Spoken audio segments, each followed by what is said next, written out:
Hello दोस्तों, कैसे हैं आप सब। मैं हूं आपकी होस्ट और आज मैं आपके लिए रायन हॉलिडे की एक और बहुत ही पावरफुल किताब की समरी लेकर आई हूं। हमने the obstacle is the way में मुश्किलों को अपना रास्ता बनाना सीखा था, पर रायन हॉलिडे कहते हैं कि उस रास्ते पर चलते हुए हमारा सबसे बड़ा ऑब्स्टिकल और हमारी सफलता का सबसे बड़ा दुश्मन वो है ईगो, अहंकार। किताब का नाम है ईगो इज द एनिमी।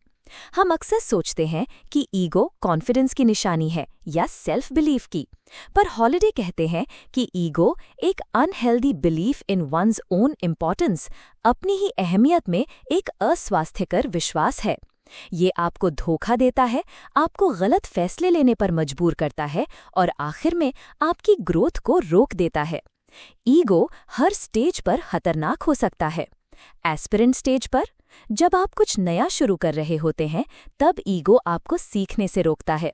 आप सोचते हैं कि मुझे सब पता है या मैं बहुत टैलेंटेड हूं और आप मेहनत नहीं करते। सक्सेस स्टेज पर, जब आप सक्सेसफुल हो जाते हैं, तब ईगो आपको गलत काम करने पर मजबूर करता है। आप सोचते हैं कि मैं स्पेशल हूं, मुझे कुछ भी हो सकता है और आप ओवर कॉन्फिडेंट हो जाते हैं। फेलियर स्टेज पर, जब आप फेल होते हैं, तब ईगो आपको उस फेलियर से सीखने से रोकता है। आप दूसरों को ब्लेम करते हैं या खुद को बेचारा मानते हैं। ये किताब हिस्ट्री के एग्जाम्पल्स और स्टोइक विजडम से भरी है, जो दिखाती है कि कैसे बड़े बड़े लोग, अच्छे और बुरे दोनों, अपने ईगो की वजह से गिरे और कैसे कुछ लोगों ने अपने ईगो को कंट्रोल करके एक्स्ट्रा ऑर्डिनरी अचीवमेंट्स हासिल की। चलो, इन तीनों स्टेजेस पर ईगो कैसे काम करता है और उससे कैसे लड़ना है, डिटेल में समझते हैं। Part 1, aspire the danger of ego when starting out. शुरुआत में अहंकार का खतरा। जब आप कोई नया काम शुरू कर रहे होते हैं, तब ईगो आपके लिए बहुत बड़े ऑब्स्टिकल्स खड़े कर सकता है। Don't talk, act. बात मत करो, काम करो। जब आप कुछ नया शुरू कर रहे हो, तो उसके बारे में ज्यादा बात मत करो, सिर्फ काम करो। ईगो चाहता है कि आप अपने सपनों के बारे में बात करो ताकि आपको तारीफ मिले, पर तारीफ से असल काम नहीं होता। बातें सस्ते हैं, काम महंगे। टॉमस एडिसन, जनरल शर्मन जैसे लोगों ने काम पर फोकस किया, ना कि बातों पर। Go from student to master. जब आप शुरुआत कर रहे हो, तो अपने आप को एक स्टूडेंट समझो, ह्यूमिलिटी रखो, सोचो कि आपको अभी बहुत कुछ सीखना है। ईगो आपको सीखने से रोकता है। आप सोचते हैं कि मैं सब जानता हूं और आप उन लोगों की बात नहीं सुनते जिन्हें ज्यादा एक्सपीरियंस है। मार्था ग्राहम, फेमस डांसर, ने हमेशा अपने आप को एक स्टूडेंट समझा। Don't be the story teller. जब आप शुरुआत कर रहे हो, तो अपने बारे में बड़ी बड़ी कहानियां मत बनाओ, जैसे मैं फ्यूचर का बहुत बड़ा एंटरप्रेन्योर बनूंगा। ये कहानियां आपके ईगो को फीड करती हैं, पर असल काम नहीं होता।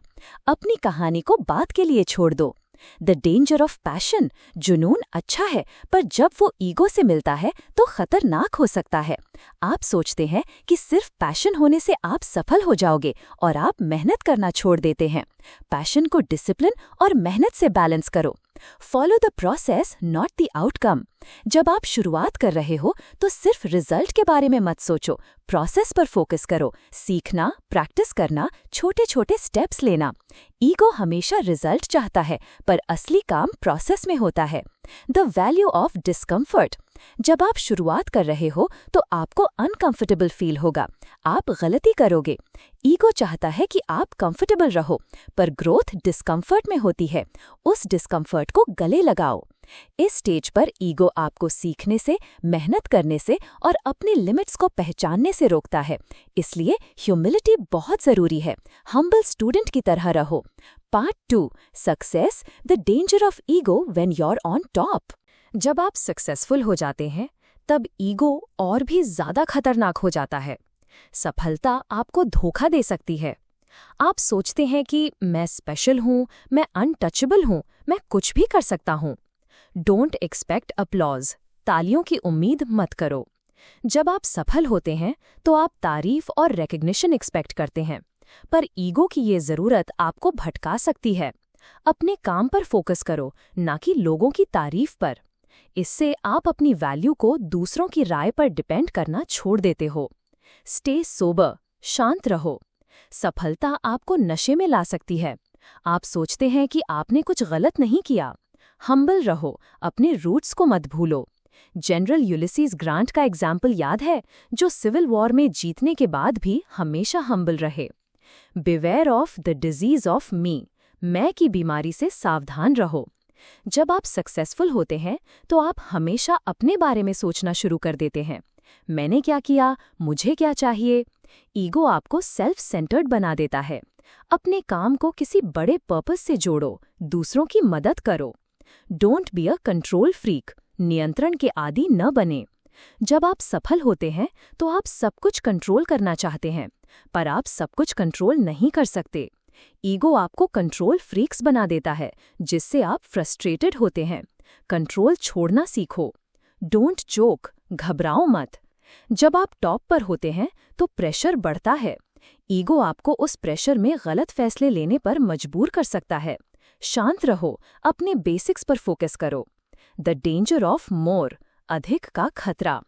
जब आप सक्सेसफुल होते हैं तो ईगो आपको और ज्यादा के पीछे भागने को कहता है, और पैसा, और फेम, और पावर।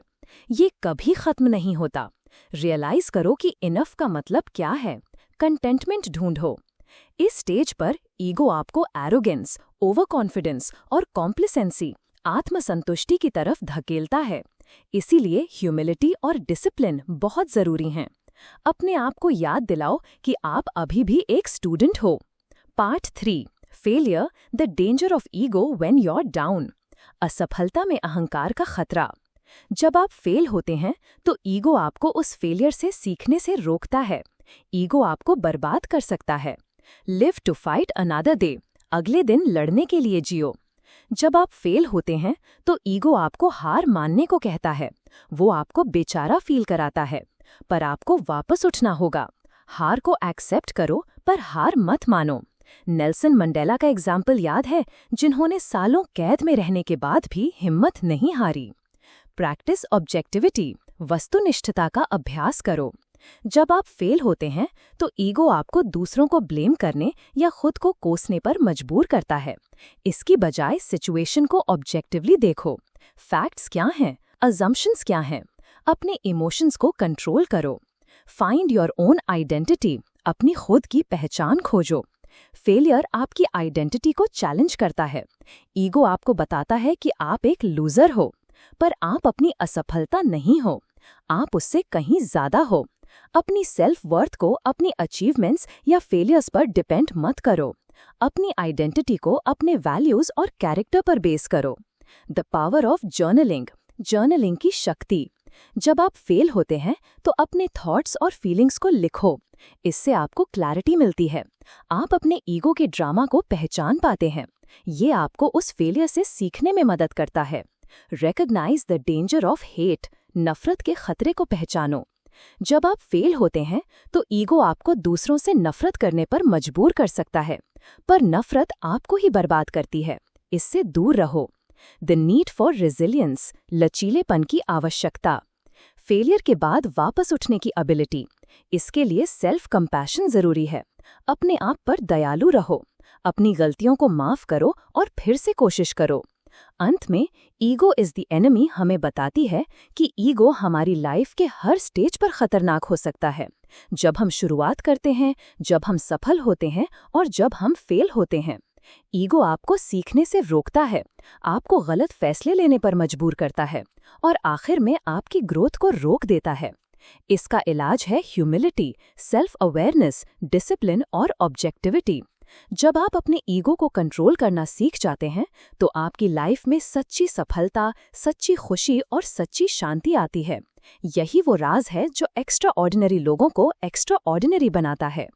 तो दोस्तों, ये थी रायन हॉलिडे की ईगो इज द एनिमी की समरी। ये किताब आपको अपने अंदर के सबसे बड़े दुश्मन को पहचानने और उससे लड़ने का रास्ता दिखाती है।